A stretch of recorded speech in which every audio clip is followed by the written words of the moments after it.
Hi guys, Vantola hapa.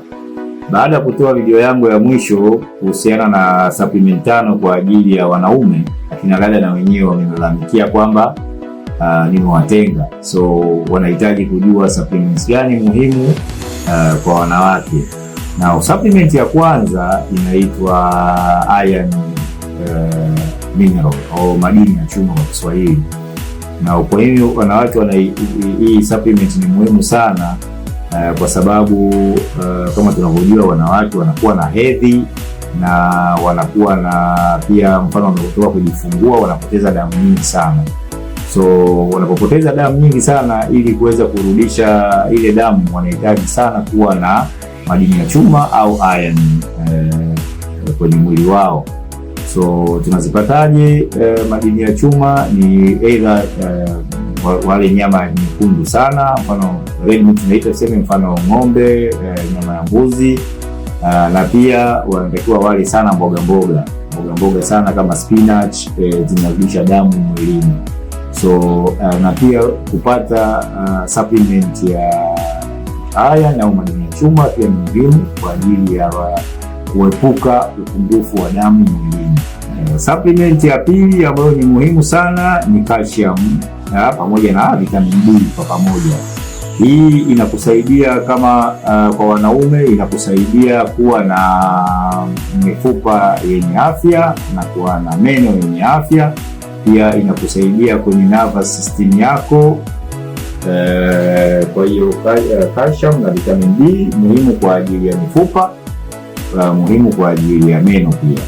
Na unaipata wapi calcium? Kwenye vyakula vyetu vya kawaida, kwenye maziwa, vyakula vyote vya maziwa, mfano kama ni mtindi au maziwa fresh au cheese, unaweza ukapata calcium, pamoja na mboga pia zina calcium. Kwa hiyo ni vizuri kutumia mboga kwa sana kwa ajili ya kuwa na mifupa yenye afya.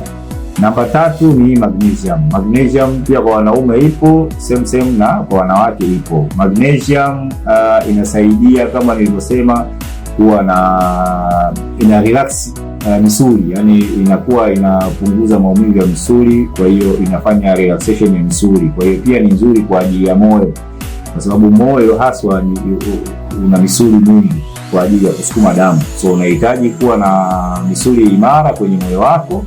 Kwa hiyo magnesium inasaidia kwenye relaxation ya misuli, na pia inasaidia kupata usingizi vizuri, inasaidia kupunguza stress, na inasaidia kwenye hedhi.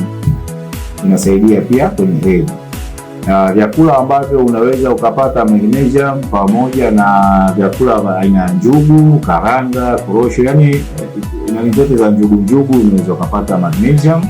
Pia vyakula vya nafaka nzima, mfano mtama, mahindi, pia inakusaidia kupata magnesium. Na supplement ya 4 ni omega 3s. Omega 3s inasaidia sana, inasaidia kwa ajili ya moyo, kuwa na moyo wenye afya, inasaidia ubongo, na pia inapunguza maumivu ya mwili, tunasema inflammation. Ndio mwili sometimes unakuwa unashangaa tu unauma, lakini kwa sababu unakosa madini muhimu. Kwa hiyo inapunguza maumivu ya mwili, especially kipindi cha ujauzito, unakuwa na maumivu sana mwanamke. Kwa hiyo omega 3s ndio inasaidia sana kwenye kupunguza inflammation.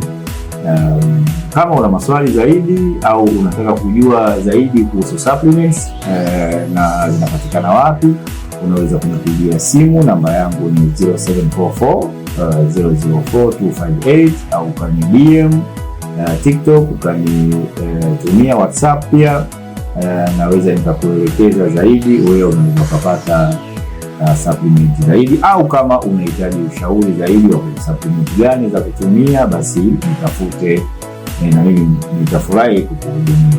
Shukrani sana, karibu tena, asante sana.